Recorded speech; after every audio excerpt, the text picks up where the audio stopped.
విచిత్ర ఆచారాలు, వింత మనసులు, భయానికి భయం పుట్టించేంత వారి ఆచారాలు. కానీ అవి చేసుకునే వాళ్ళకి మాత్రం భయం అన్న పదానికి మీనింగ్ కూడా తెలియని బ్లడ్ అనుకుంటా. అందుకేనేమో మనకు విచిత్రం అనిపించినా, భయం అనిపించినా వాళ్ళు మాత్రం వాటిని పండగలా చేసుకుంటారు. ఇంతకీ వింత ఆచారాలు ఎక్కడున్నాయి? చనిపోయిన శవాన్ని బయటకు తీసి వాళ్లకు బట్టలు తొడిగి మేకప్లు వేసి సంబరాలు జరుపుకుంటారు. ఇంతకీ ఇదెక్కడ చూద్దాం.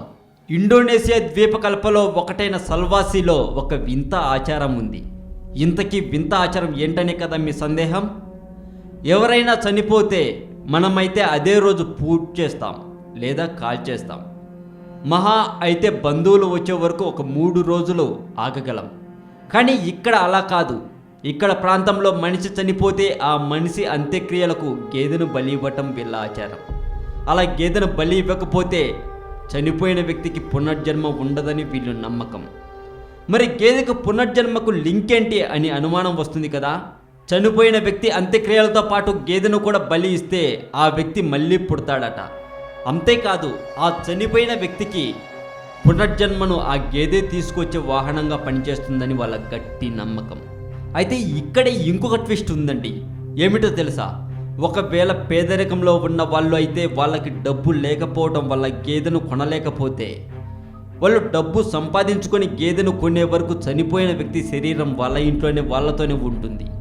కాకపోతే ఆ శవానికి దుస్తులు వేసి బట్టలు చుట్టి ఒక పెట్టెలో పెట్టి ఇంట్లోనే పెట్టుకుంటారు. ఒకవేళ గేదెలు దొరక్కపోతే గేదె దొరికే వరకు ఆ శవం ఇంట్లోనే ఉంటుంది.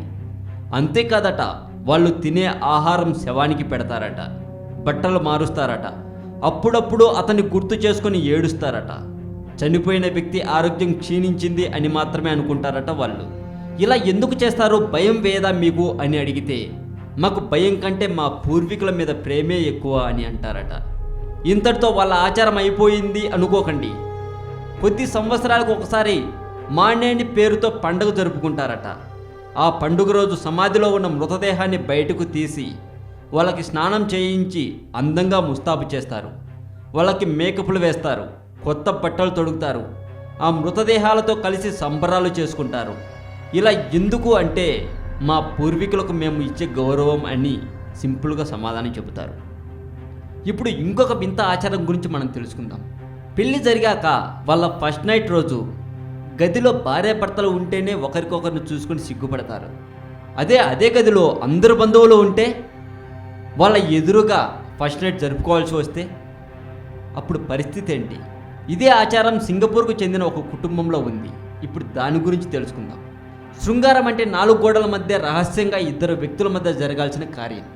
కానీ సింగపూర్కు చెందిన ఓ కుటుంబ ఆచార ప్రకారం ఆ కుటుంబంలోని ఎవరైనా వ్యక్తులు తమ జీవితంలో తొలిసారి శృంగారంలో పాల్గొనే కార్యక్రమం కుటుంబ సభ్యుల సమక్షంలో జరగాలట.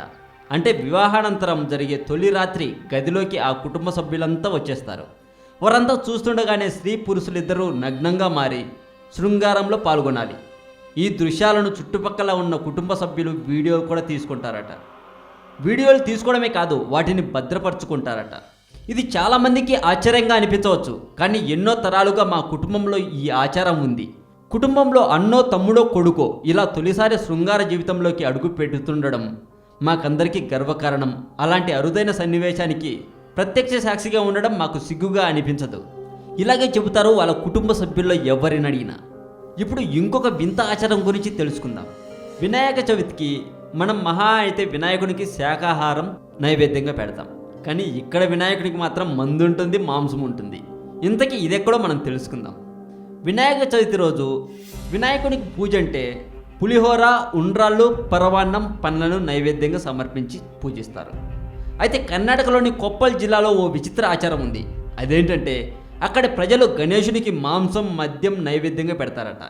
ఈ గ్రామానికి చెందిన క్షత్రియ తెగకు చెందిన 100 కుటుంబాల వారు గణేశుడిని మాంసం, మద్యం నైవేద్యంగా సమర్పించి పూజిస్తారట. ఇలా చేయటం ద్వారా గణేశుడు ఆనందిస్తాడని, తమకు ఆయురారోగ్యాలు ప్రసాదిస్తాడని వారి విశ్వాసం. కేవలం కాయగూరలతో వండిన ప్రసాదం గణేశుడు సంతృప్తి చెందడని, అందుకే మాంసం, మద్యం కూడా నైవేద్యంగా పెడతామని, ఇది మా కుటుంబాలకు అనాదిగా వస్తున్న ఆచారమని ఆ గ్రామస్తులు చెప్తుంటారు. చికెన్, విస్కీలను నైవేద్యంగా పెడితే గణేశుడు సంతోషాలను, ఆయురారోగ్యాలను ప్రసాదిస్తాడని, తాత ముత్తాతల కాలం నుంచే ఆ ఆచారం ఉందని ఆ గ్రామానికి చెందిన వాళ్ళు చెబుతూ ఉన్నారు. మరి వింత వింత ఆచారాలు మనకు తెలియనివి ఇంకా ఎన్నో ఉన్నాయి. అవన్నీ తెలుసుకున్నాక ఇంకొక వీడియో పబ్లిష్ చేస్తాను. ఈ వీడియో మీకు నచ్చినట్లయితే లైక్ చేయండి, షేర్ చేయండి. ఈ వీడియో మీద మీ కామెంట్ కూడా పోస్ట్ చేయవచ్చు. ప్రతి కామెంట్కు నేను తప్పక రిప్లై ఇస్తాను. మరింత ఇలాంటి సమాచారం తెలుసుకోవాలని మీకుంటే సబ్స్క్రైబ్ చేయండి తెలుగు మోజో ఛానల్.